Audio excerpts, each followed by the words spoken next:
তো hello guys, welcome back to my new blog. তো আশা করছি তোমরা সকলেই ভালো আছো। তো আজকে এই ব্লগটা হতে চলেছে একটা রাইস সেরিমনি নিয়ে। তো এই রাইস সেরিমনিটা অন্য কারো না, আমাদের বিনয় মেসো এবং ডম মাসির একমাত্র মেয়ে আমাদের সকলের প্রিয় ছোট্ট অবন্তিকাকে নিয়ে। তো মেসো বহুদিন আগে এসে আমাদেরকে বাড়ির সকলকে কার্ড দিয়ে নিমন্ত্রণ করে গেছে এবং বলেছে যে আমাদের সকলকে যেন উপস্থিত সেখানে থাকতেই হবে। তো যাই হোক, আমি তো রয়েছিলাম একটা কন্টেন্টের অপেক্ষা, যাতে তোমাদের সামনে ভিডিও তুলে ধরতে পারি এবং সুন্দর সুন্দর মুহূর্তগুলো তোমাদেরকে আমরা দেখাতে পারি। তো যাই হোক, তোমরা ভিডিওটা দেখে যেন অবশ্যই লাইক করবে, শেয়ার করবে এবং চ্যানেলে নতুন এসে থাকলে অবশ্যই সাবস্ক্রাইব করবে।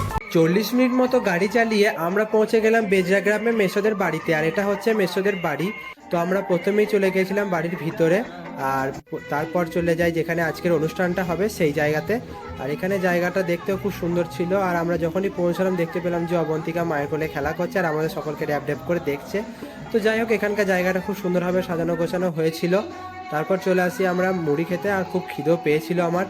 তারপর চলে আসি আমরা ভুঁইয়া ঠাকুর দেখতে। আর ভুঁইয়া ঠাকুরটা হচ্ছে মাসিদের বাড়িতে কিছুটার মধ্যেই।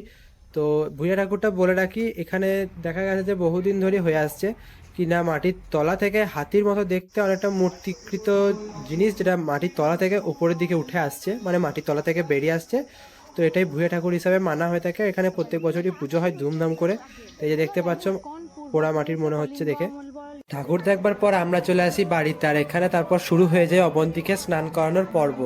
আর এদিকে আমাদের অবন্তিকা কিন্তু খুবই অ্যাক্টিভ, সে একদমই কাঁদে না আর সবসময় মজা করে খেলা করে, তোমরা দেখতে পাবে। তো এখানে অল্প কয়েকজন মানে লোক আছে, মানে লোক বলাটা ভুল হবে, যারা নিমন্ত্রিত আছে, আরও আসছে অনেকেই, দেখতে হবে তোমরা। তো দেখতেই পাচ্ছ এখানে অবন্তিকা মায়ের কোলে খেলা করছে।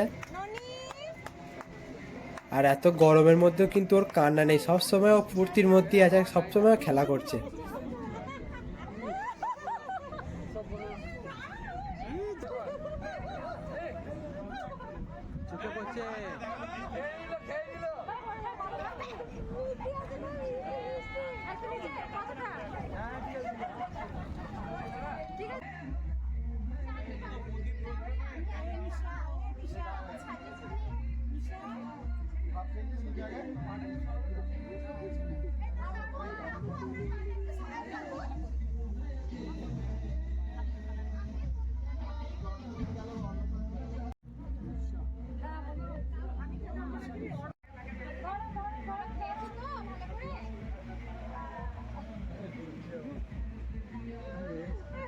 তো এখন দুপুরবেলা ভাত খাওয়ানোর সময়। তো সাহেব মামাই অবন্তিকাকে ভাত খাওয়াবে আজকে, মানে আগে অনুষ্ঠান হয়ে গেছিলো ভাত খাওয়ানোর, এটা শুধুমাত্র রিচুয়াল ছবি তোলার জন্য হচ্ছে আর কি।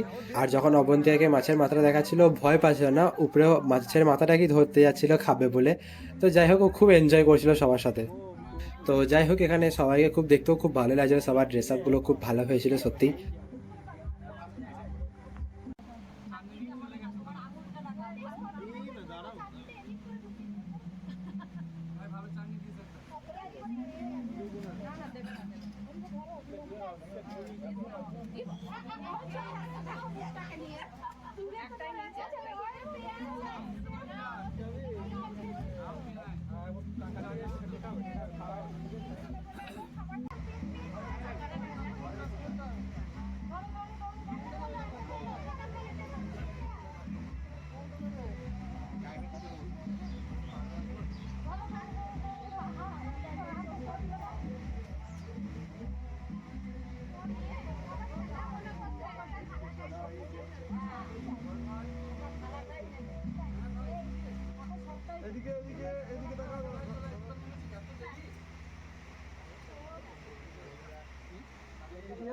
তো ভাত খাওয়ানোর প্রোগ্রাম শেষ হয়ে যাওয়ার পর হচ্ছে এবার গিফট এবং আশীর্বাদ দেওয়ার পালা।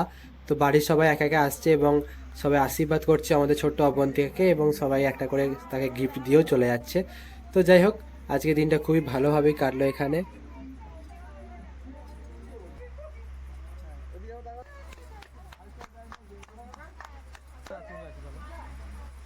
সব কিছু অনুষ্ঠান শেষ হয়ে যাওয়ার পর আমরা একবারে চলে এসেছিলাম শেষের দিকে খেতে।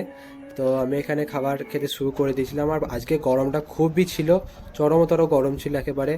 তো আমি প্রথমে বাসন্তী পোলাওয়ের সাথে চানা মশলাটা এনজয় করছিলাম, তারপর আরও অন্যান্য খাবার ছিল, তো সব দেখানো সম্ভব নয়। তো খাবার খাওয়া হয়ে যাওয়ার পর সবার সাথে দেখা করে কিছু ফটো তোলার পর আমরা বেরিয়ে পড়লাম আমাদের বাড়ির দিকে। তো যাই হোক, আজকের দিনটা খুব ভালো কাটলো এখানে। আশা করছি তোমাদেরও ভিডিওটা খুব সুন্দর লেগেছে।